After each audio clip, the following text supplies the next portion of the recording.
Big games, big bets, better drinks. You're listening to Happy Hour Playbook, your guide to the winning side of sports and lifestyle. I'm Chris, and we're officially on air. Let's see what's on the slate today. Welcome to the Happy Hour Playbook, episode 8. I'm Chris. This is Wes, co-host. All right, guys, we got a bunch of things to go over today. First being the final four. We're going to go over the Elite Eight who played, because we kind of left off at the other half of the teams not playing at that particular time. We're going to talk about this beautiful bottle here, Angel's Envy. That's our happy hour pour today. We're going to also kind of dip into the Masters. Oh, yeah. Which Wes is super excited about. Also F1, there's some things going on with that. The NFL draft, that's coming up. It's going to have to be a multi-parter. Yeah, there's so much to go over on that. There's so much that potentially changes, and you know, it's all subjective to what you think, but we kind of looked at what the teams were needing, and he kind of put his little draft. I think we're going to go through the top 10 for him and the top 10 for me of these teams that potentially could be drafting. Yeah, for this week. And then we're going to talk about our last segment, which we'll talk about the happy hour locks. We got some stuff. I looked at golf, some bets for the winner. I know there's some interesting odds in there. I think, I mean, Prize Picks allows you to do these type of bets, and so I'm definitely gonna be involved in that. I was looking at what you had on there, and then I had a sleeper that I was gonna introduce everybody to. Okay. From a friend of mine that thinks this guy's gonna jump onto the scene. So it's gonna be good. I think we got a lot to cover. All right, let's get started. We're gonna get started with our Angel's Envy. Yeah. So Kentucky distilled. It's a bourbon. It tastes really good. It smells a lot stronger than it tastes. But it's about $40 for this bottle.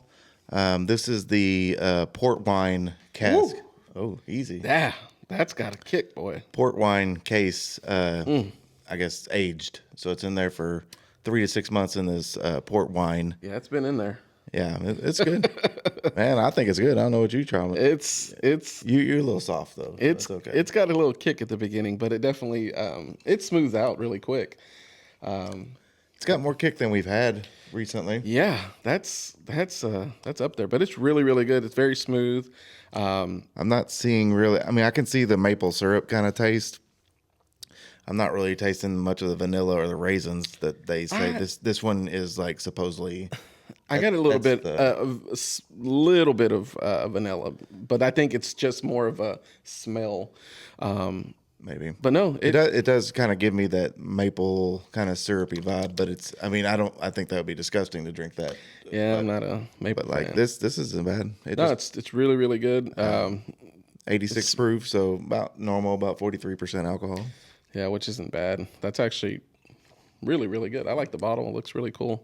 Yeah, they have another level that was with this one. I just started off with the lower end, but it was like $70 to $80. But I think it's rye casks that it's, I guess, aged in.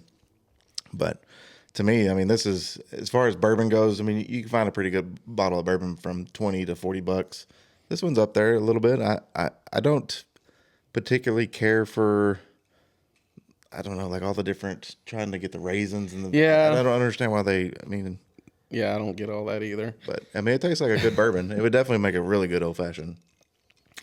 All right, we're going to move into the Elite Eight. I think we left you off with I think the only team that didn't play. You're not going to vote, bro? You're just going to let it sit over there? Oh, yeah. Let's. I'll give that definitely a playoff worthy. That's really good. I can drink that. I think the initial he's been sipping on it for a little bit. I have not. I just started. So the initial hit was like, whoa! It smelled really good. I had smelled it earlier, but no, I'd give it playoff worthy. I'd definitely drink this. It's a good sipping. I think it's good. I think you're right. I think it's definitely an easy bourbon to drink. Price point's good. It's a good, I guess, value just to have. Oh yeah, for the price, yeah, you can't beat that. No, that's a good one. I think what team we were just waiting for the Duke game, right?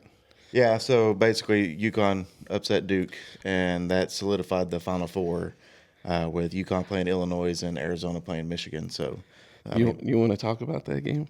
man, what a game! I mean, I was What a on the, I time was on to the be golf, alive to I was see on the that. golf course, and they were up 20. I'm was- thinking my bet is sold, and I get an alert with apparently there's no service on these golf courses anywhere, and I get an alert that they're within 5 points. I'm like, oh, okay, well, there's not much time left, and then I watched the last play, and I mean, I think it was a young player made a mistake. Oh, yeah. I think he was trying to force something when there was no need to force. They were up, and all he had to do was hold on to the ball, let them foul him, or even if they would have got the 10-second violation on the Backcourt violation, yeah. that would have left the other team with like 1 second or so left. I mean, and then you can set up your defense. Whereas you turn over the ball mid transition, you're trying to get everybody back. Yep. Guy shot a shot from the logo. I mean, they were 0 for 17 at that point, I think, from 3. So I mean, the fact that he made that, and I mean, he made it, and that ended the season for Duke and all my brackets. Yeah, I wish. Yeah. For them to be winning the game, the whole UConn, man, I'm telling you. It's crazy. Like winning the whole time and then just giving up that lead. Well, they haven't had a lead this entire tournament except against BC. And I think that's what you said. I don't think they knew how to play with the lead. Yeah, and I think that showed kind of the freshmen, not being experienced. Yeah, kind of came through with Caden Boozer making a bad choice to try to force that ball over 2 defenders. I mean, all he had to do was hold it. I mean, and I know he was thinking, well, there's 2 on me, so there's somebody open. Maybe he was going to get an easy 2 points out of it. But, I mean, these kids are really good at basketball, so I'm not going to pretend to act like I know better than them. But I think that was probably something where the coaches should say, hey, if you get trapped, let's not force it. Let's just hold on to it. We'll take the penalty or whatever, because it's all it's going to do is going to give them a possession where we can at least set up the defense. Yeah. That team probably could still make that shot even with the setup defense, because, I mean, he was 10 feet behind the line. I mean, he was stretching forward. It was almost like a half-court shot. Yeah. I mean, it was tough. I mean, UConn deserved to be there. I mean, I've been talking about them for 3 weeks now. And that's where their experience kicks in. Those guys have been in it. This is what, year 3? Well, I mean, yeah. I mean, this is their 3rd title game in a row. Yeah, it's crazy watching that game. I was editing the video and I was watching, and I'm like, oh, they got this game in the bag. And then to watch UConn just come back and that shot, crazy. Kept playing it over and over and over, and I'm like, wow. It was an amazing shot. But that's March Madness. That's the games you want to have. That's the games you want to see. We've been blessed this year. There's been only a few blowouts, really. I mean, Michigan's still blowing everybody up. Oh, my gosh. Yeah. That took out my title contender as well. So, I mean, they've been some really close games. Been lots of shots at the buzzer that were either to win or tie or whatever. I mean, it's been a good year. I've enjoyed it a lot. And I don't know if it's maybe because we're talking about it every week. Yeah. I talk about it every week anyways, but like it's been a good watch. Yesterday, first game was the UConn-Illinois game. That one was really good. UConn and pretty much was going back and forth for the first half. It looked really good. Illinois, I thought, could have potentially come back to win the game, but it looked like 4 shots. They were just forcing, trying to get back into the game. I didn't watch the game. I just watched the highlights. But I'm seeing here on on our stats here that they were 23% from 3-point. I mean, you're not going to win a game if that's where you're shooting from. Yeah, they were definitely pushing it. They were definitely trying to get back into the game, and they were. I mean, second half they lost. I mean, they were down 1 point in halftime score in the second half. But the problem was they were down 6 in the first. Yep. So I mean, or 8 in the first. So it was a really close game in that second half. But if they don't, if they make 3 of those 3-pointers and get their percentage up to almost 30, then that puts them right in the game. But they definitely died by the 3, and they weren't shooting good. I mean, neither team looks like they were shooting very good. Both were at 34 and 35% on the field goal percentage. So yeah, I think they just turnovers play a part of that. Double the turnovers. Yeah, they doubled the turnovers, and I just think getting to their star players, Stojakovic, you had the big center that's there. Like get it into these guys. Throw the ball, pass the ball. I think they were just like I said, they get that nervous. UConn's on a heater, man. Yeah, you get nervous, and you're just like, I'm just trying to get back into the game, stay within 5 points, and then they just kind of started pulling away, and I was like, that was a close game. Unlike the second game, Michigan, such a surprise, man. I mean, but Michigan, I shouldn't be surprised. This is what they've done the entire tournament: is beat teams by more than you would ever expect. I mean, beating Arizona by 18 points is crazy. They were definitely protecting the paint. Arizona is a team that used to going in the paint, getting points, drawing the fouls. Yeah, aggressive. They weren't able to do that. They weren't able to get a shot. I text Wes first half, and I was like, dude, Arizona cannot get a shot to drop if their life depended on it. It was just shot after shot after shot. And I'm like, man, at that point, they had already down double digits. I'm like, yeah, I mean, Michigan is tough. I mean, obviously, I haven't given them a ton of credit up until the tournament, and then they've been the best team. I thought Arizona was being the best team based on how they were winning games, but Michigan is doing that, and they did it to Arizona. Now, your players can't make shots, and you're an aggressive team like Arizona. That makes it tough, and it looks like Michigan's big guy had a really good game too. So, I mean, 26 points for him that's.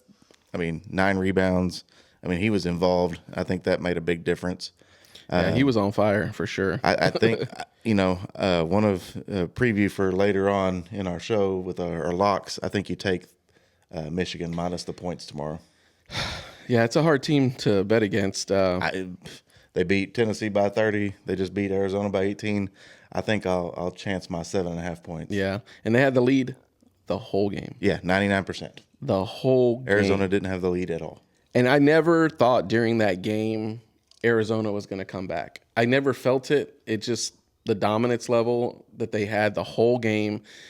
I was like, wow. I was like, this team's real. Like I said, discipline came in. They're focused. For sure. I'm like, but they're also playing a team tomorrow that has that same type of play. They're in it. They're focused. They have the background. Well, I'm going to be consistent and continue not to give them credit, and I'm going to take Michigan. I'm going to take Michigan tomorrow. They're going to ruin the UConn's hopes. Just to say, they just ruined everything for me. So I'm hoping Michigan puts a big stamp on them, and maybe I'll win $20 off of the game. Yeah, I think I'm going to still go with Michigan. I think they just look tough. They've definitely been consistent.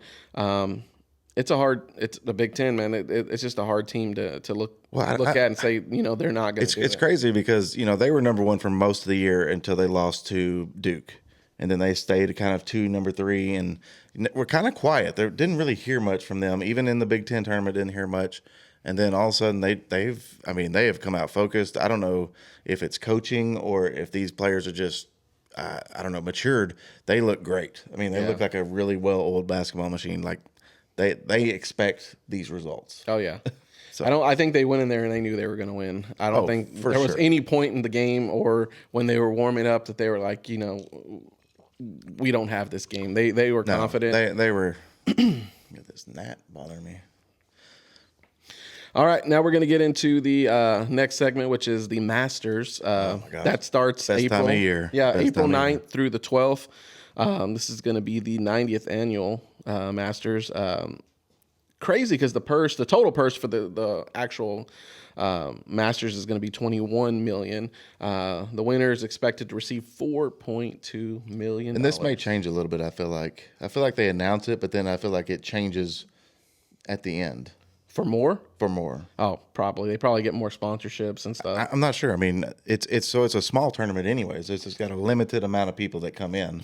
They get invitations to play this tournament. And, I mean, it's if you watch golf at all, this is the one time you watch, and it's like the most beautiful course ever. Everything's green. Everything's got the purple and pink azaleas everywhere. Yeah. That's what they're known for.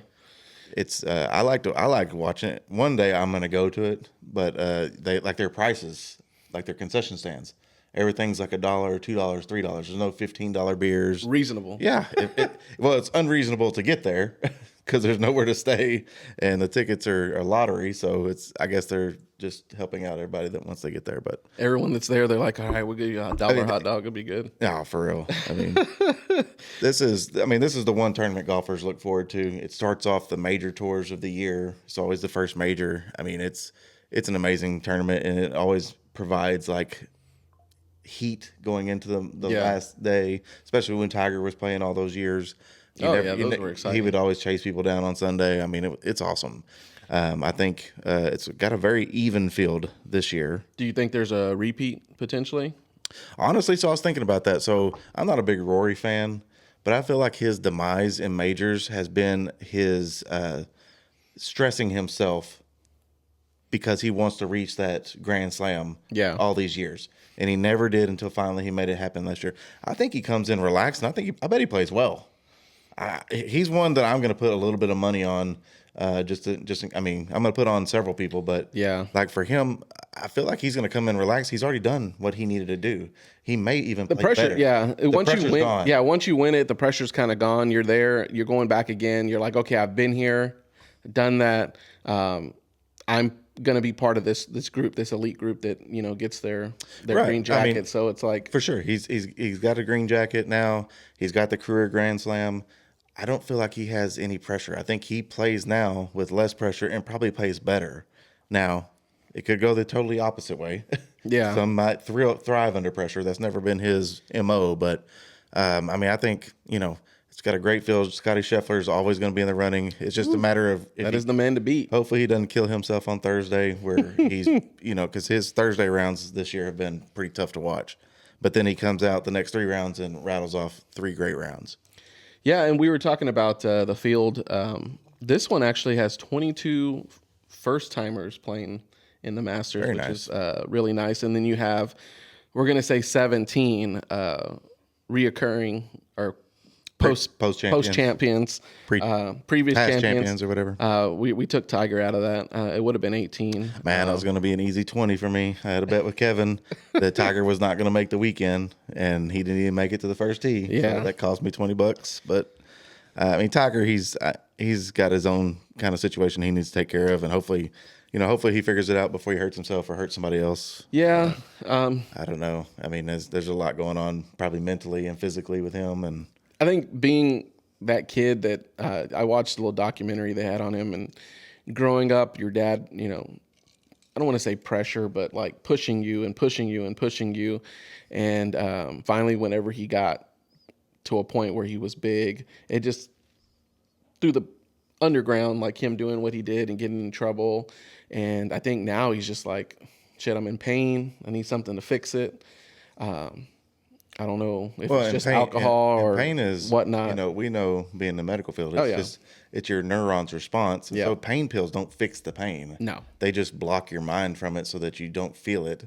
And then it comes back because nothing ever fixed the pain. Yep. Hopefully he figures it out. I'd like to see him still play on like the championship tour. I loved watching Tiger back in the day. He was. I mean, that's why I got into golf was watching Tiger. I mean, none of my family ever. I mean, they played golf, but they never really invested into golf. And ever since the early 2000s, when we're in our prime teenage years, Tiger's what got me into golf, and definitely what I have enjoyed from it is watching him play. I mean, I think we've got some other good players that are really good to watch. Scottie's here from Dallas. Oh yeah, Jordan Spieth's here from Dallas. I mean, there's some people to root for. Yeah, I mean, I think that's the thing about golf. It can change so much in just a heartbeat. I was watching some highlights from Jordan Spieth's round. I forget which year it was, but he was leading big going into the back 9 by like 5 or 6, and he lost by 3 because he had a terrible run on one of the par 3s. He couldn't get across the river. Oh man, or the creek, whatever you want to call it. It wasn't a river; it was a creek. But man, sometimes it's fun to watch them fail because when you play golf, we fail every swing. It feels like. And then when you see them just kind professional, when you see a professional fails, it's like, thank God. So I thought something, found it pretty interesting. I was talking to Wes about this last week. Was the menu the past winner gets to pick? Oh yeah. And Rory picked some pretty good things. Appetizer, they're doing a peach ricotta flatbread with rock shrimp tempura bacon wrapped dates and grilled elk sliders. I'm in on the elk sliders. I think I'm probably gonna be out on the peach and ricotta.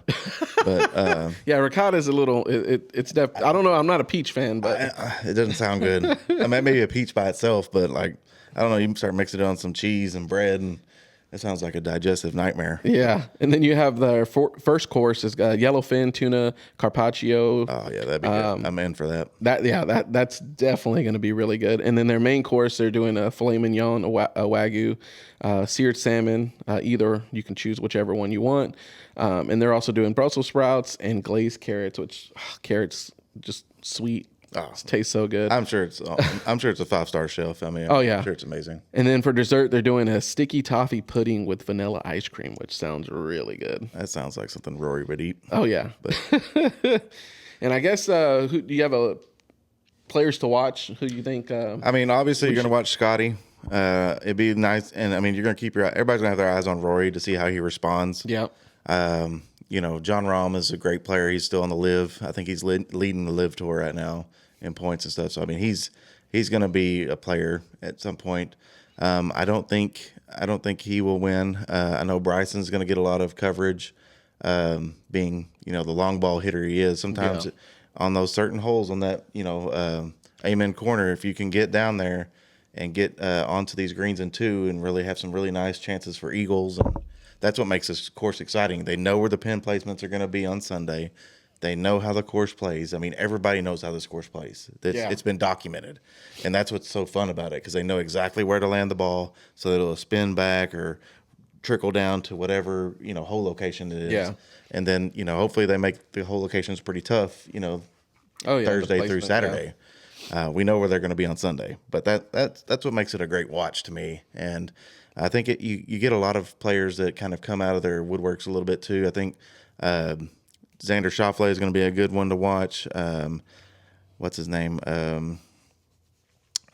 Morikawa always plays really good on the weekend. He seems to struggle, it seems like, early, but then he kind of figures it out and plays good on the weekend.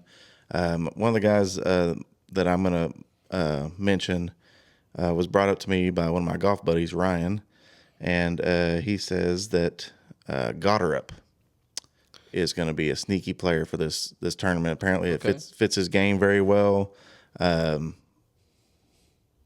He's I think a 30,000 odds. Oh wow! So I think I may just put like $10 on him just to see just in case. You never know. See where he goes. Yeah, I mean, if you turn around $3,000 real quick, but it's one of those things. It takes 4 rounds to win this tournament. Yeah. You can't win on Thursday. You can't win on Friday. You can definitely almost win on Saturday, but it's getting to Sunday, having a chance to reach the leader if you're not the leader yourself, and just going out and playing good golf. Got to make putts. If you can't make putts, you're not going to win. For sure. And I think it's going to be great. And that's going to be, like we said, it's going to be starting on the 9th. So you guys want to tune in and watch that? That looks like it's going to be some good golf being played then. Yeah, they do the par 3 contest where they bring out some of the legends, and the family members get out there and hit, and it's always cool to see like the golfers in their other roles, like dad or brother or stuff like that. I know like Jack Nicholson's grandson made a hole-in-one a couple years ago in the par 3 challenge. It was pretty cool. Oh, that'd be nice to see. But, it's a great tournament. It really jumps everything off. Like I said, it's a bucket list thing for me. Eventually, one day, we have some friends that go all the time, but lucky bastards. I know it's all right though. I'm waiting on my invite. Yeah, I know, right? I wanted to talk a little bit about the Tiger situation. If y'all didn't know, he got arrested on the 27th of March he was involved in a rollover. Look, I think he said he clipped car. Yeah, rolled over, got pulled over. I think they just released the sobriety test that he did, and the footage of him in the police vehicle profusely sweating. Oh, and he was in bad shape. Yeah, and we were talking about injuries. He's had a back injury, I guess lumbar disc replacement surgery in October 2025, ruptured Achilles March 2025, and he hasn't played a full competitive round in the PGA since July 2024, which is a long time ago. Yeah, I mean, all these injuries have taken a toll on him. his biggest problem is walking the course. Yeah. PGA, they make you walk the course, and these courses are not easy to walk. Yeah. They're playing from the absolute tips, so the furthest tee box back. We walk courses every now and then with a cart, and it's a lot of work, and we don't play near the lengths that they do, nor the elevation changes. Yeah, for sure. I mean, it takes a lot on a golfer to do that, and you'll notice them. They'll be pounding like protein bars, waters, stuff like that throughout the course, and I think it's taking a toll on his body, and that's what he's had to drop out of a few tournaments because he's not able to complete them. That's where on the Champions Tour you can ride a cart. So yeah, I was hoping that he was going to get an opportunity to do that, but yeah, I think the last time he was seen playing was at TGL, the Indoor Golf League, on the 24th of March. He played. He made an appearance. He was limited, but yeah, his team is the Jupiter team. But hope everything works out for Tiger. Like I said, he's a great past champion. Someone that I remembered, that was one of the big names that I remember coming up watching, just to see the greatness happening in front of you. I mean, that you hear about all the past champions. That's all they talk about in golf. Yeah, you see these old past champions, and they're talking about them. And prior to Tiger, I didn't really watch it, but he definitely brought a lot of people into the sport that normally wouldn't watch it. And I think he made a lot of new golfers. If you talk about people, they're like, "Oh, I remember watching Tiger," and that's what got me into it. No, I agree. I mean, I can vouch for that. I mean, I know that, I know coaches used him as an example when anytime people didn't want to lift weights. Like Tiger Woods benches 300 pounds and he plays golf. I think you can start working out, son. But, it's one of those things where hopefully, he figures out whatever's going on. Prayers for him. Hopefully he figures it out and doesn't hurt anybody or hurt himself.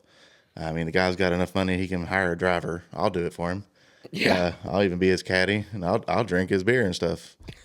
So I mean, we'll be fine. But he's definitely got some mental stuff. That pain stuff is a mental problem. Yeah, and we see it all the time. You have people that are in immense pain that they go down the road of getting pain injections. They go to burning the nerves with the rhizotomies and pain stimulators, and it's tough, man. Once you hurt yourself, and I said that's the one surgery I tell people if you can just keep from getting is back surgery. Oh man, because how many times have we gone and done pain injections and we fire up the X-ray and we're like, oh yeah, I know why they're hurting because they're covered in hardware, just everywhere, screws and bolts and spacers, everything, cages. No wonder they're gonna hurt. I mean, and doctors know too. They're like, well, yeah, this is not gonna be anything good for them.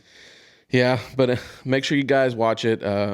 Like I said, it's the Masters, so it's one of the top tournaments to watch. I'm excited. Like I said, I'm definitely going to watch it. If we can play it. If we're at work. Oh, it'll be on. We'll have somebody will have an. It'll be on my computer for sure. Computer, iPad, something. For sure. All right, you gonna tell us about this F1 stuff? Yeah, so we mentioned F1 started a couple episodes back, but since then we've actually been in this war with Iran, and it's causing a little bit of issues with the F1. So the last race, I believe, was Miami that they raced. Now there's a 5-week gap where nothing's going on because Bahrain, they were supposed to race. Saudi Arabia, they were supposed to race. Both of those have been canceled. And if y'all know anything about F1, the last final race is in Abu Dhabi, which potentially might be canceled too. Yeah, I would think so, as long as this stuff's going on. Yeah, it's crazy because they're not doing any replacement races, but there's a couple of different places they thought about: Italy, Portugal, Turkey. The issue is trying to get people and sell tickets on a short-term basis. Like I said, it's already started the 5 weeks. I think now it's 4 weeks left. But F1 came out and said they're just going to use this time to basically, since this year they had a bunch of rule changes and the cars are a little bit different, they're going to basically test these vehicles, kind of see how they go, and kind of take this as a period to kind of train. I did talk to one of my buddies we work with, Ryan Venema, and they estimate that they're losing about 190 million to 200 million, but I think it's closer to $1 billion. You think about the tickets that they had to refund, the venue that's not getting money that they have to rent, because they do rent it out. It's not like these places are like, oh yeah, just come in for free. You know, it's all that lost revenue that they're missing out on. And like I said, this is a rich man sport. F1 is not a Joe Smo sport, but it is a fun sport to watch. It's just crazy how it's going, and like I said, it's an international sport, and the international locations getting affected by the current war. So yeah, I mean, the war is definitely affecting a lot of that side of the world over there. Yeah, and I would be on board with them canceling the whole season based on this, just to kind of give the drivers, or like you said, no, I think you're right. I think you do better. I think this is an opportunity to find replacement venues.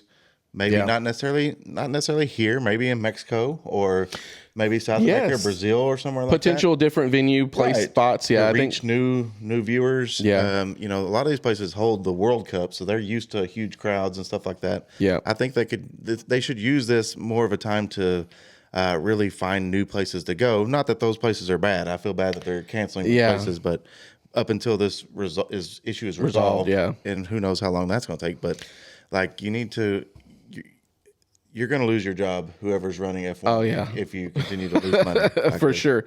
Bleeding out. You're bleeding out. And I'm mistaken. The last race was Japan. The next race will be Miami. I was going to say, Beijing would be a good place. Taiwan. There's a ton of different locations that you could use. And I think people are understanding. These people travel. I had one physician we work with that traveled last year to go watch a race overseas. So it's not like these people are just like, it's one and done. They're never going to come. No, these people travel. It's racing. So these people travel all across the world. For sure. This is a very popular thing. I mean, for sure. I have no idea how popular this was until I started looking into it. And I was like, man, this is expensive.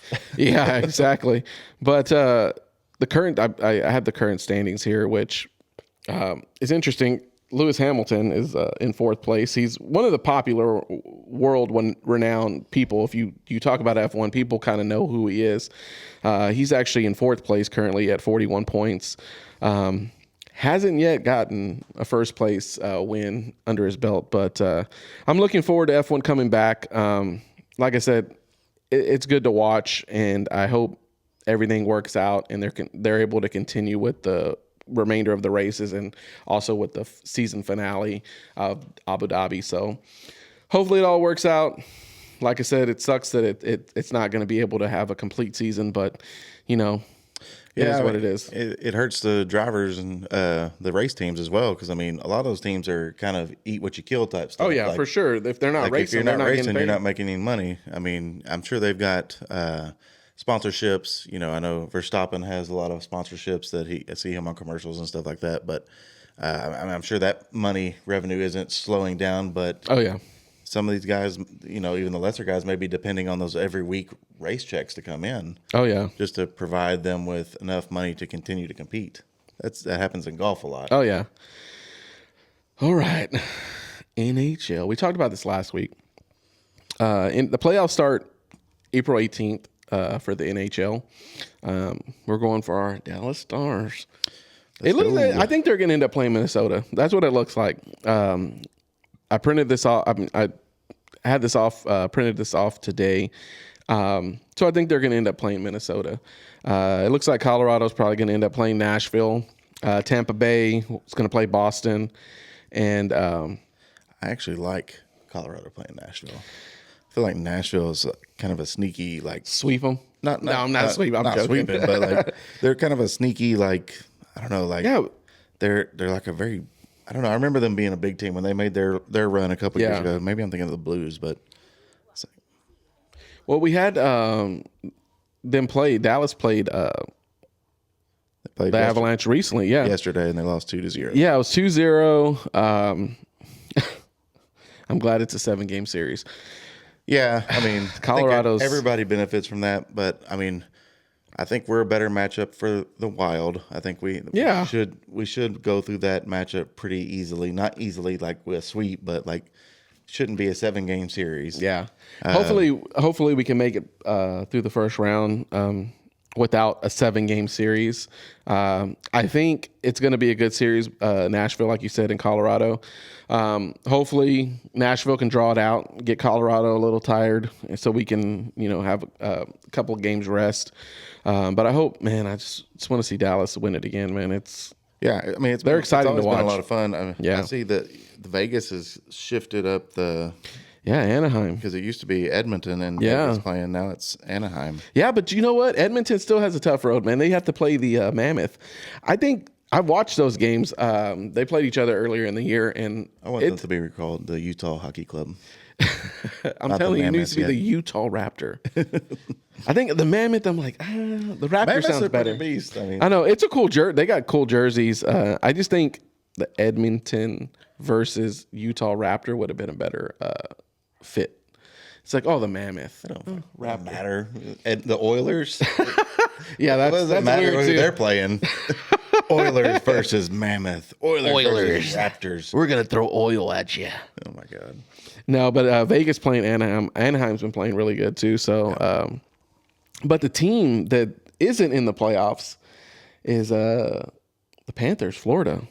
They didn't make it. Oh, wow. Injuries have definitely plagued Florida and kept them out of the playoffs. And it's crazy watching that team go from greatness to not even making the playoffs. Yeah, it looks like Carolina's going to have a pretty easy road. Oh, yeah, Ottawa. But I don't know, man. I hope Tampa Bay as well. Buffalo's probably going to beat Montreal. Yeah.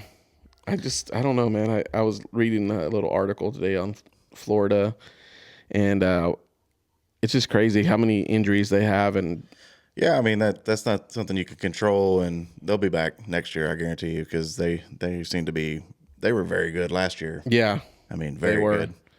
And I don't see them going down at all. I think once you recover, if anything, they're going to get a high draft pick for being not as good. Yeah, for sure. Just revamp their team.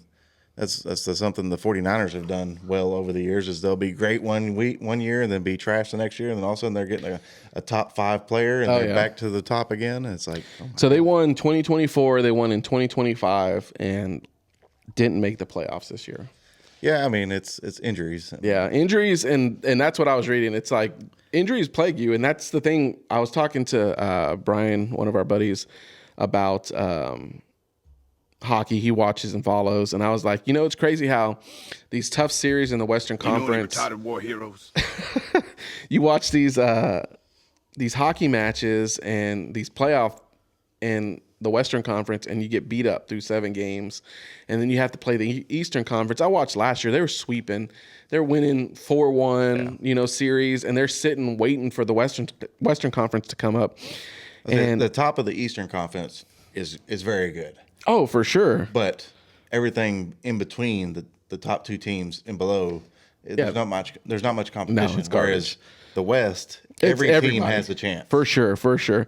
And that's why looking at the bracket, I'm like, man, I'm hoping some of these series the Stars can pull off and just kind of move past. I mean, it's just exciting to watch, honestly. I mean, we've been very blessed having them in our area that make the playoffs all the time. So some of our other teams struggle with that. But if the Mammoth and Anaheim can win, that'd be good. Oh, that'd be win awesome. Their series so we can just play them. One of them if we beat Colorado. Nashville, come on. So now we're going to go into the big one, which is going to be the NFL draft, which is in Pittsburgh, of all places. Well, they rotate it. I did like the Detroit one. I thought that was interesting. I watched that draft. Hopefully the weather's good in Pittsburgh. We can see how that goes. I actually put a little spreadsheet together of what actual positions are needed for the teams, so that we can kind of, me and Wes could pick our. Yeah, I think we're going to do top 10. So we're going to do top 10. What we wanted to do is kind of, if we were the GMs of these teams, what moves will we make? And then what we'll do is once the draft happens, we'll come back and compare notes and see what they did. I don't want anybody to think that there's people that are probably going to look at our picks and be like, oh, that doesn't make any sense. But we're going by needs. I'm going to go specifically by what the teams need. And I know that there's generational talent, and people are like, oh, I wouldn't pass up on this person, but is this person really going to make my team better? I looked at it for the past week, and I'm looking at it, and I sent it to Wes, and I'm like, this is who I think is going to be able to get drafted and help their team right off the bat. Like I said, positional players that are coming in and making a direct impact with their team. But I'm going to let him. I'll say, let's see if we can get through 16. We'll do the. You'll do 16? Okay. So we're going to do 16. Wes is going to start with his first 16, and I'm going to go with my 16 after he finishes. Well, let's just do them together. Oh, we'll do 1 and 1. So we already know number 1. Number 1, Mendoza. I mean, there's no doubt. They signed Kirk Cousins this week to a historic deal. But this guy has the most guaranteed money ever. But it's really, I'm not upset with the deal. It's flashy, but literally it's 1 year guaranteed for $20 million. But I think it's good to have a quarterback, a veteran quarterback. It gives you somebody to set the tone in camps and all that kind of stuff, and it allows Mendoza to come in, see what it takes to be a professional. Kirk Cousins is a professional. He doesn't have the stuff that he used to have, but I mean, he's gonna. I don't think it's a bad thing. I think if they could play this year without Mendoza being on the field, I think that'd be great. Yeah, and I think Cousins will do a good job. I think, but I looked and I was like, what was it? It was something ridiculous. But like I said, they broke it down to $20 million. It's $20 million guaranteed for 1 year, basically. Yeah. The team has options for 2 years at like $80 million each. Yeah, which they're not going to do that. So they're like, we just need you to help our boy real quick. Get him established. Make it flashy. We'll give you $20 million guaranteed. And Kirk, he's had his last like 8 contracts all guaranteed. So I want to see him preseason though. I want to see how Mendoza did. Oh, for sure. We'll see him in preseason. But I think it's important to have them not have that pressure of having to start day one, having all the stuff depend on them. I like the move. I'm not upset with it. You didn't overpay yet. As long as you get rid of him after this year. But I think it's the right move. But Mendoza is number 1. So there's no doubt. I don't think that's up for debate. Yeah. I think so for the Jets, they had 3 positions they needed to fill. 3 options. I got 5. You got 5 out of it? Yeah. Okay. So the first I had was wide receiver, quarterback, and a defensive end. I put Carnell Tate from Ohio State as the top receiver for them to pick. They don't have a quarterback. That's another thing. Right. Well, I mean, this draft is very quarterback poor. I actually addressed that later in the draft. For them, I had them for needs. I had QB, edge, wide receiver, cornerback, and offensive line. Being that they have, so I disagree with your choice a little bit. I got who you got. Yeah. They have Adonai Mitchell, and they also have Garrett Wilson. So they have 2 pretty proven receivers to play with. So I didn't think receiver was their most big need. So I went with David Bailey from Texas Tech. I think this is a great defensive end. I mean, yeah, you get him for 5 years. He should be somebody to set up your defensive line on one side. You still need to address the rest. And they have so many issues to address. Quarterback, obviously, if this was next year's draft, if this was next year's draft, they're taking a quarterback here. But it's not. It's just not. It's not. There's not the value that there is typically. Yeah. So I think they go with an edge that sets the team on the defensive side. Yeah, I just thought starter right off the bat, number 1. I mean, he's going to help Wilson. Be good, but I just don't think without having a quarterback and you already have 2 receivers that you're paying, I don't think you would go that way. Arizona. Obviously they need a QB now. Offensive line, edge, defensive line, and linebacker. I had them taking Arvell Reese from Ohio State. Really shores up the end of their defense. My thought process with them as well. Too early to take a quarterback with the value that we have in this draft.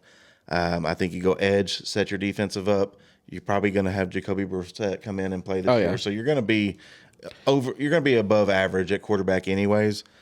Wait for your time. I mean, I think this is also probably a good spot to trade back is these picks 3 through 6. Yeah. If you have picks 3 through 6, I think that's a good spot to trade back to get picks for next year. Most of these teams are not going to be good this year either. Yeah. So they're going to be sitting at the top. So I got the kid from old Miami, the offensive tackle, Francis Mauigoa. Yep. I thought they do need an offensive tackle. They don't have a quarterback. Brissett did great last year, got him some money. That's not a terrible pick. I mean, that's a need for sure. I don't think that's a bad pick, but I think that's where you trade back. Like, yes, and that's a good point. There's no Trading, reason there's no take reason to a- waste that third on third pick offensive on offensive tackle. Yes, it does. There's a lot of value in offensive, and maybe they offensive will line in this draft. Maybe they will trade back. I think if they did trade back, that would be a smart move for Arizona because they could get somebody or get picks. Like, we'll move. Tennessee can move up, or someone that wants Kansas City or New Orleans, or somebody that wants that needs that. So. I see like Cincinnati, New Orleans, Washington. I love it. I see them wanting to move up. But there's not a lot of pressure because it's not a huge QB market. But no, there's not really taking an anybody. offensive tackle at 3, I think you take the premier defensive player first. Yeah. So next I had Tennessee. I know a lot of the mock drafts have them going running back here. Oh my God! And you're right. We looked at the mock drafts, and I'm like, they got a good running back. Well, they have a decent setup. They have Tony Pollard, and they have the other guy, which is they're not terrible running backs, but. To me, you just drafted a quarterback number 1 overall last year. I think you go offensive line here. This is where I had them taking the Miami Francis Muagwa or whatever, because I think you need to shore up your offensive line to protect your future quarterback that you just drafted number 1. Yeah, I think you need to invest in his success.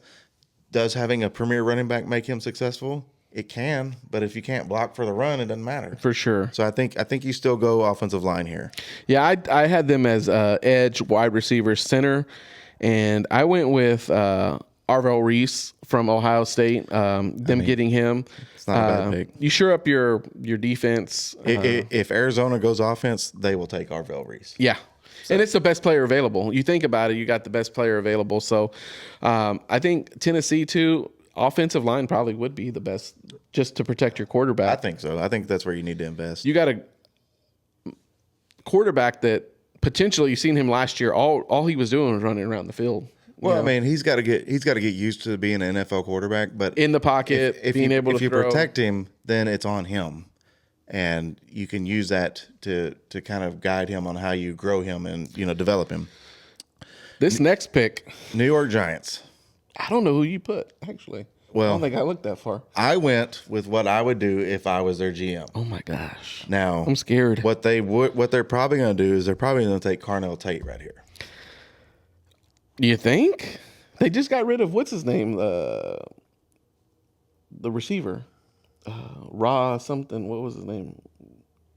I don't know. I mean, they have what's his name that tore his ACL this year. Oh yeah, the number 1 pick, Nick Neighbors. Neighbors will be back. Yeah. So what did you have their needs? So offensive line, defensive line, receiver, linebacker, cornerback. Okay. So, I had defensive tackle, guard, and cornerback. So offensive line, I consider guard, center, tackle. Yeah, all those. Yeah. If I'm picking for them, I'm picking a tackle. I'm picking Spencer Fano at offensive tackle. Oh, that's a good one. I want to pick Utah, right? Yes. Yeah, that's a good kid. I want to protect Jackson Dart. Yeah, that's a good pick. Jackson Dart showed lots of promise this year, but because of his ability to run and ability to scramble, he's going to be injury prone.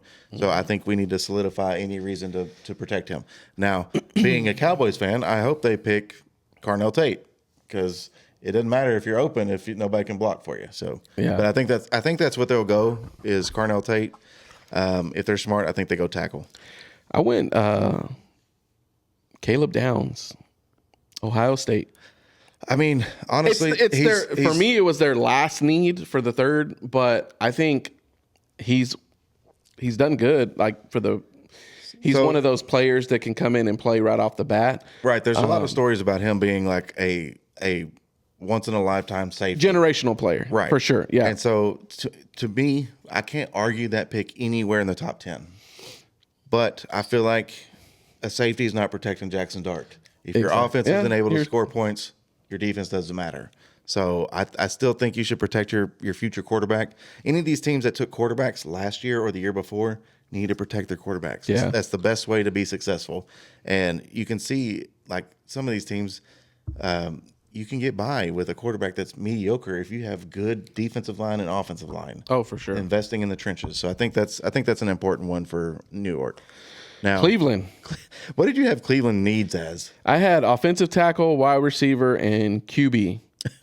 QB popped up first thing for me, and I'm like, Shador's did good. Well, they I thought he drafted did 2 fine. last year. Yeah, you got Dylan Gabriel and Shador Sanders. But I mean, Shador looked pretty decent at the end of the year. So I feel like your question on your need for QB is not there. I feel like you need to invest. I mean, I definitely went offensive tackle on that, and I went with Caden Proctor from Alabama. The kid looked really good. I looked at his all his stuff from the combine. I think, but it's one of those things you just said about offensive tackle. He doesn't have to go that high. 6th pick, but I think he did really good. I think he's what they need in an offensive tackle especially for Shador. I think him not having to worry about someone coming out and, sacking them or blindsiding them or whatnot. Error. Yeah. So I went Carnell Tate. Name one receiver on the Cleveland Browns. I had him last year. I can't remember his name because I cut him. He got hurt. So exactly. So I feel like Carnell Tate's a good pick here. They got Jerry Jeudy? Yeah, they got Jerry. But I can't remember the other cat's name because I had him on my fantasy for half the year, and then I cut him because he got hurt, and then he came back later on, and I did. Jerry Jeudy was probably their best one. Yeah, but I mean, you had poor quarterback play, so you had poor receiver numbers, anyways. But I think having another receiver outside with him, makes a big difference. Carnell Tate is obviously a highly rated prospect. I think it mixes well with what they need. I think this is also a great trade back spot. I think Cleveland would do themselves a big favor. If they traded down, if they traded back right here. Even a couple of spots. It doesn't have to be dramatic. For sure. You can go back 4 spots here and still get a top tier edge or cornerback, which is also part of their needs. Trade with the Cowboys. Move up. No. Don't do fucking that. We ain't doing that. I'm trying to get the Cowboys to trade back. Oh, you're trying to get them to trade back? I want to see who you pick for them then. I went very by the book on them, but I think they took wide receiver, so I think that's where they go. I think they have a lot of needs. Oh yeah, they definitely got offensive line is not a bad choice. I mean, that to me that tells me you're going to invest in Shador and protect him. But new quarterback. I mean, new coach. So yeah, I think you can go either way there. I just don't think they can get away from the shiny Carnell Tate. So the next team is the Commanders. I'm interested to see what you picked for this one because NFC East went off their needs is what I did. So needs I had wide receiver, cornerback, center. I had wide receiver, cornerback, edge, offensive line, running back. Okay. I chose none of that. I went with best player available. I went Sonny Styles, linebacker, Ohio State.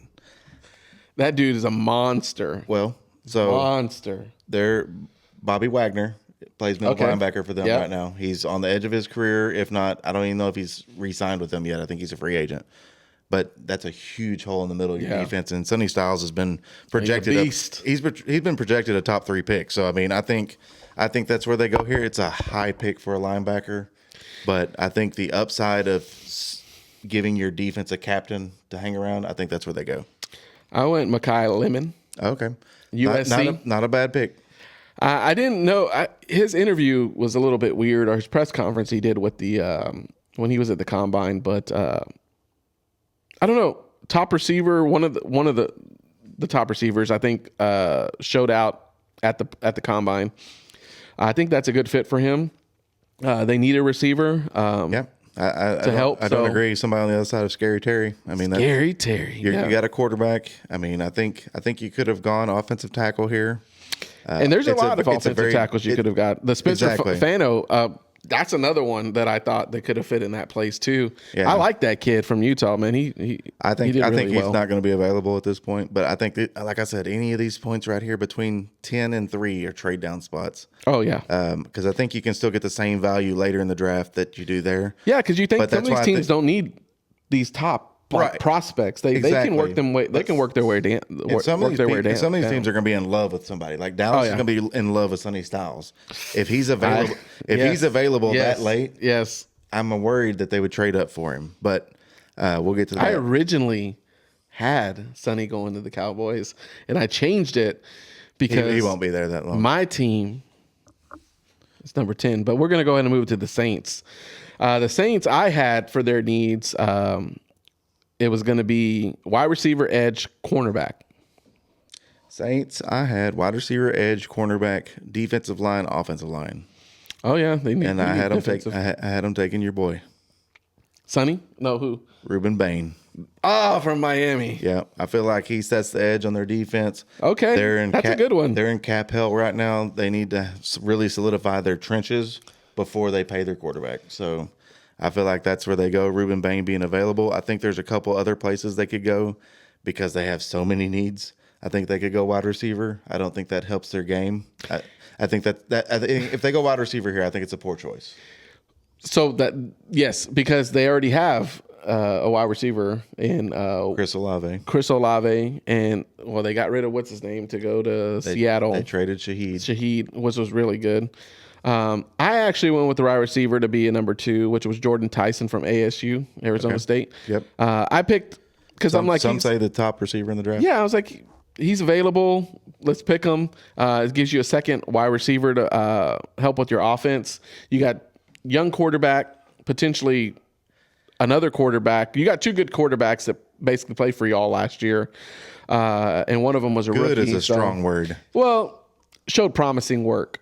Saints, there were some good games they played. One of the ones I watched was against Buffalo. I thought that was a good game they played.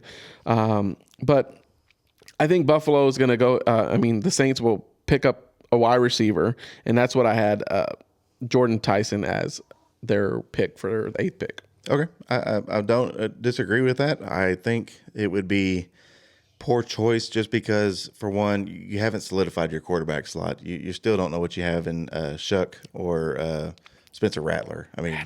You don't know. You don't have anything. You don't know what you have there. So I feel like solidifying your trenches with the best available person is what I went with. Kansas City. This one, so they came in and picked up a running back. So Kenneth Walker. Yeah, so they signed Kenneth Walker, so they no longer need a running back, in my opinion. That's who I originally had. I had Jeremiah Love going to them. I had Jeremiah Love going to them, too. I'm so glad they picked up Kenneth Walker. And I think Kenneth Walker, right off the bat, is going to be a better choice for you. I had their needs for them as edge, wide receiver, defensive tackle. So I went cornerback because they traded away. They had 3 starters that left their secondary. So cornerback, wide receiver, edge, defensive line, had the linebacker. Dude going to the Rams, right? Right. So I feel like their biggest need here. And then we got one of them. The Bengals did. Nobody cares about the Bengals. Can't remember his name. So I went with their biggest need, cornerback. I feel like they need to solidify their defense because it's falling apart right now, which that's what happens when you pay your quarterback. You can't pay everybody. Yeah. So for them to get trades and first round picks for their players, intelligent in my opinion. And that's why they're always at the top. Oh, yeah. But I think wide receiver, they don't really – it's a need, but Patrick Mahomes is so good, he makes wide receivers better. Yeah, all look good. Yeah, so I don't think that's a big need. I think edge and defensive line definitely need to be That's where I went. But I went cornerback. I went with the LSU kid, Delane. I think he's the top cornerback. He is the top cornerback. I think it's the best spot for him. I think he immediately starts and is a big difference starter maker. straight off the bat. Difference maker at what, pick 9? Yep. I went with David Bailey from Texas Tech, edge. Yeah, I mean, if he's available, if he's available, I'd definitely go for him. He there's no way I see him available at that point. But if he is, that's where teams like Cincinnati should be trading up.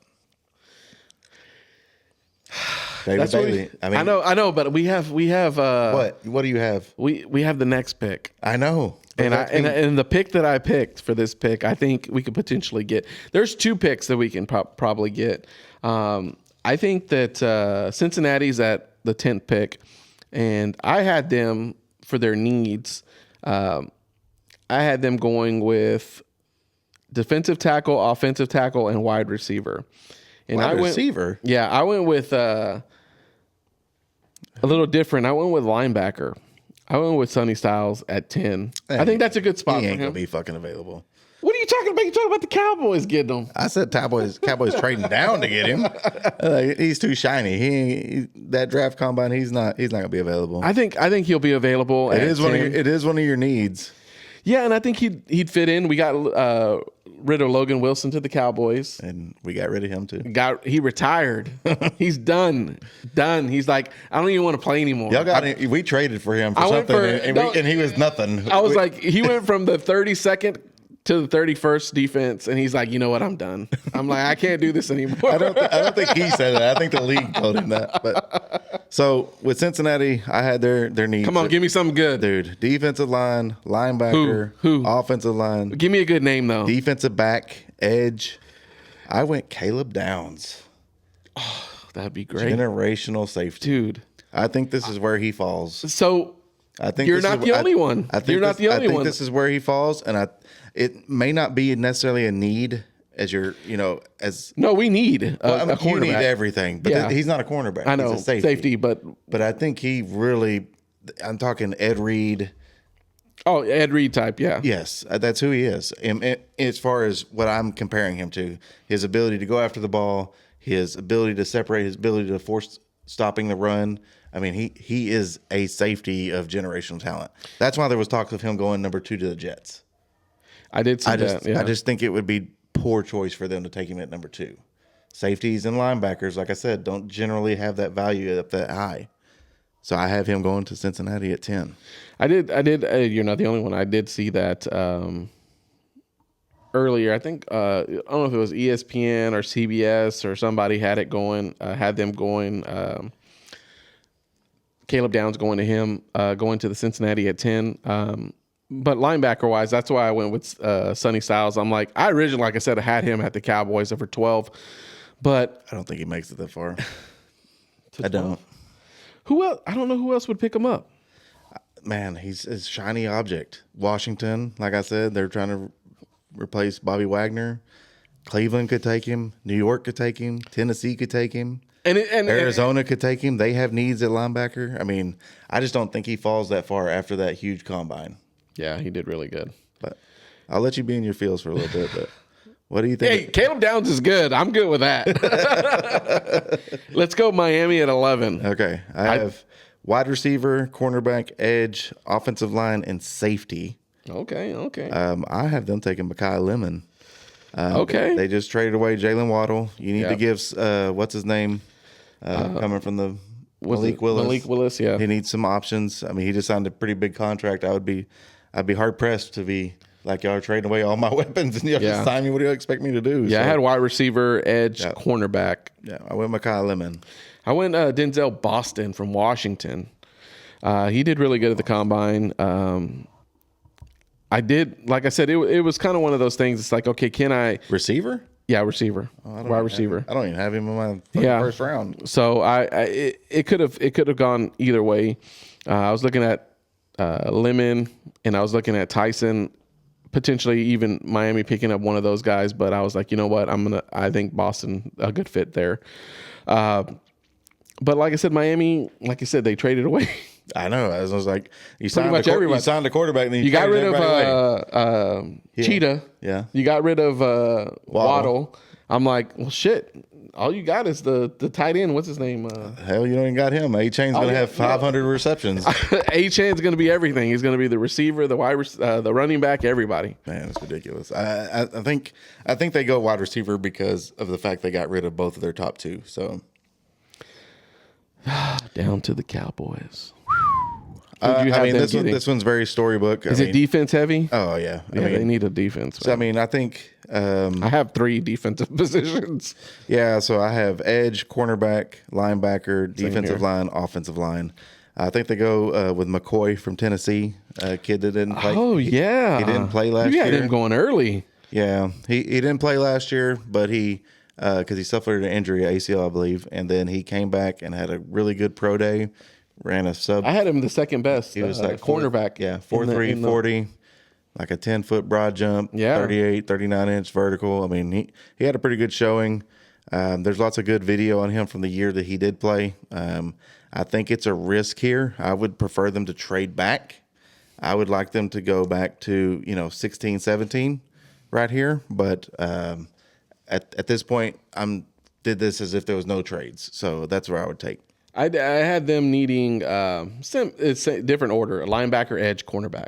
Yeah. And I had them getting the kid from Miami, the Hakeem. Where am I at? Dallas. Mesidor, Edge, Miami. I had them getting him. He was actually, I had him as the 5th top edge rusher in my It's a reach. top 5. It's a reach. I mean, that's why I think you can get that value at 20. So, I mean, You could, yes. And there's a lot of, you have 20.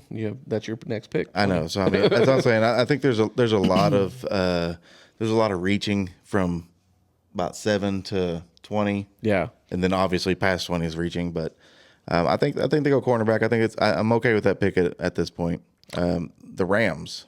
I have wide receiver, offensive line, edge, linebacker, DB. I took interior offensive line. Okay. I can't pronounce this kid's name. It's Ione or something like that. Ione. He's one of the top interior offensive linemen. Oh, from Penn State. Yeah. Yes. Yeah, I had them taking him. I feel like I had him for the next pick. well, I mean, so you look at your team. You have an aging Matthew Stafford who may not come back. I don't know if he's ever decided that, but I think you need to protect him to solidify your next run because everything from here on out on the Rams is win now. Oh, so they're in that. It's we need to win they're now. At the end. They're at the end of the win now, but their defense is really good with Jared Verse and the guys they have on that defensive line. So I think they hit offensive line, if not wide receiver. I think wide receiver's a tough spot for them because they still have Devontae Adams and Puka Nacua, but Adams is up after this year, so I think they go protection. I had wide receiver, offensive tackle, cornerback, and I went with Casey Concepcion. I like the kid. I don't have him going down this low, but I think it would not surprise me if they went that way. Yeah, it wouldn't surprise me if Miami went that way either. Yeah, and that's the thing with the Denzel Boston and Concepcion. I think it can go either way. They're interchangeable. Yeah. I think they're kind of the same player. But I think that's a good pick for Los Angeles. They do need another receiver because you don't know if Adams is going to stay. Adams he's on his way out. So he's definitely trying to get that. And with Puka in rehab right now, I mean, I wouldn't surprise me if they did that just to protect themselves. Yeah, that's news if you guys didn't know. Yeah. 14, we got Baltimore Ravens. So they lost their center. Got picked up. Yeah, I have them needs at offensive line, edge, wide receiver, defensive line, and cornerback. I went offensive line, Freeling. Freeling. I don't think he's a bad pick. Is that the Georgia kid? That kid is from. I got him. Yeah, UGA. Yeah, Georgia. Yeah, I think he's. I mean, he's a massive human. I think you need to protect your MVP. And he did well. I think I had him in 4th for offensive tackle. Yeah. Like I said, it's a deep offensive line draft, and that's why I feel like they're going to be trading back. Yeah, I had offensive line, defensive tackle, and wide receiver, and I went with the dude from Penn State, the center. I picked him up, and I thought that was a good fit for him. Samoa. What was the name? The same one that you had. Noah or whatever. Ione or whatever. Yeah. I think that kid fits good. In that and those both could flip flop. Oh yeah, those picks could flip flop in my opinion. Tampa Bay. I did not go with what their needs were. You didn't go with their needs? What did you have their needs as? I have their needs at defensive line, edge, cornerback, linebacker, and offensive line. Oh, an edge, linebacker, tight end. Okay. Well, I went Sadiq. Oh, you know what? You're not the only one. I've seen somebody else go with him. He would be a monster on that team. I know. They just lost Mike Evans. That was their big physical presence on the outside. They still have Chris Godwin and they have Ibuka, so they have the outside covered. You add a tight end at 6'3", 270 pounds, running a 4.3. I don't see how that fails. And I could see Baker Mayfield's eyes lighting up. Oh, dude, if he had that dude was a monster. And I really don't want him to go to the Eagles, so I definitely took it with my heart on that one. So I kept him at 23 with the Eagles just because of that. I'm like hater. The tight end, I said needs wise, I didn't put him too high in it. But I went with Reuben Bain Jr. If Reuben's available there, they probably take him. Yeah. I don't know if he falls that far. Now this next one, I don't know. This is our last pick for the this is our last today. pick. So it's New York, and I had their needs. as wide receiver, quarterback, edge. And I'm going to play into that second needs, which is that quarterback, and I put Ty Simpson. That's what I picked. You did. I think it's Nice. I think it's early for the value. I think it is. I don't think he's a first round talent. No, for sure. But with New York, I could see this being a trade back position, or get somebody to sit behind Geno and see what they do. Ty Simpson has a lot of good Justin reports. Fields is not it. Well, I mean, Justin Fields ain't there no more. Yeah. But I mean, Ty Simpson has a lot of good reports as far as his work ethic. Yeah. His ability to throw the ball down the field. I feel like he could be an NFL quarterback. Is he a first round talent? Probably not. But New York, if I was New York, this is what I would do. I think you go quarterback here at 16. Yeah. I think the best thing to do would be to trade back. But I don't New York. No, I think trading back is not a bad thing. The draft is so mellow with kind of above average talent that I don't even know if trading back is an option for people, because they're like, well, I can get the same talent if I stay here. Yeah. But I think they take quarterback here. I think there's 2 first round quarterbacks. Yeah, I think he did in the combine. He was ranked 7th in the quarterbacks. His athleticism score was 13th, and his total score, he ranked 4th within the quarterback range. Yeah, I mean, he fits the NFL mold, but limited exposure at Alabama. I mean, he really only played 1 year, so I mean, and they compared him to Mac Jones, so you see where he's at. Exactly. I mean, you're looking for a backup. You're not looking to draft in the first round for a backup. No, but not use that pick for that. I think the Jets are so desperate that they take him here. Yeah, and I think they're looking for somebody long term. But why bring Geno back? I'm like, he didn't. Because he's cheap. I'm like, he didn't want to be there. You can tell. He said he never wanted to go back. But he's cheap. Yeah.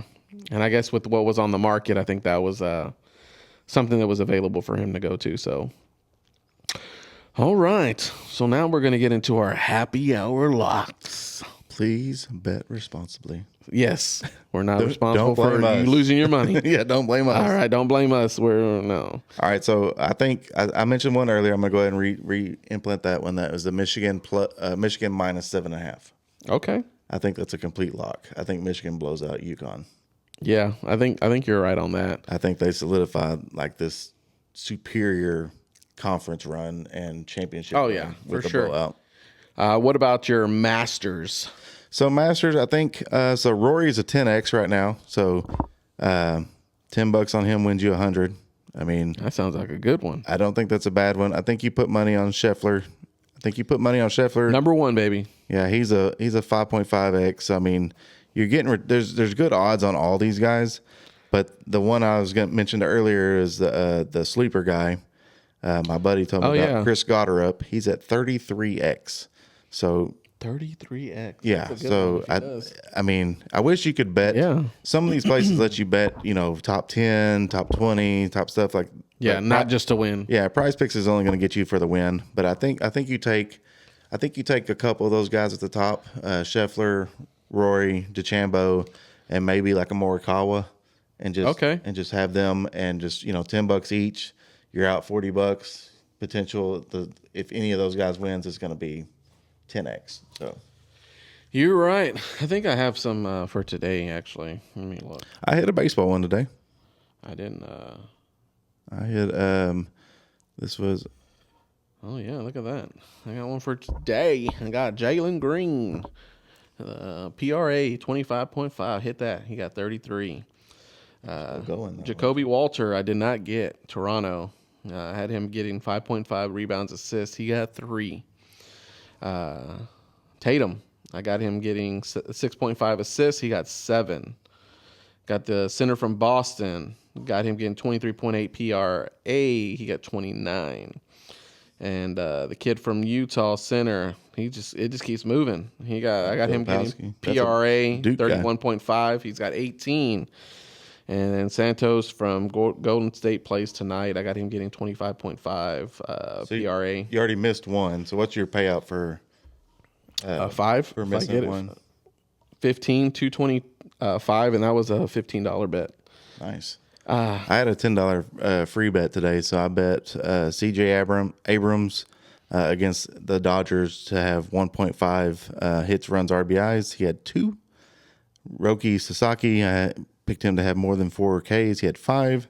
And then Shohei Ohtani, more hits, runs, and RBIs. He had the bet was greater than 2.5. He had 5. So I smashed that bet. That should be an instant 3.5 time return. That's what other one that I didn't hit on today. Oh, I don't want to go over the ones I didn't hit, but it was all baseball, and then it didn't. I hit 2 out of the 6. Man, honestly, one person didn't even play the Jeremy Pena. 50-50 on baseball. I didn't hit on the Michigan and Arizona game. I was Arizona heavy, and with them not hitting their numbers, I definitely missed out on that.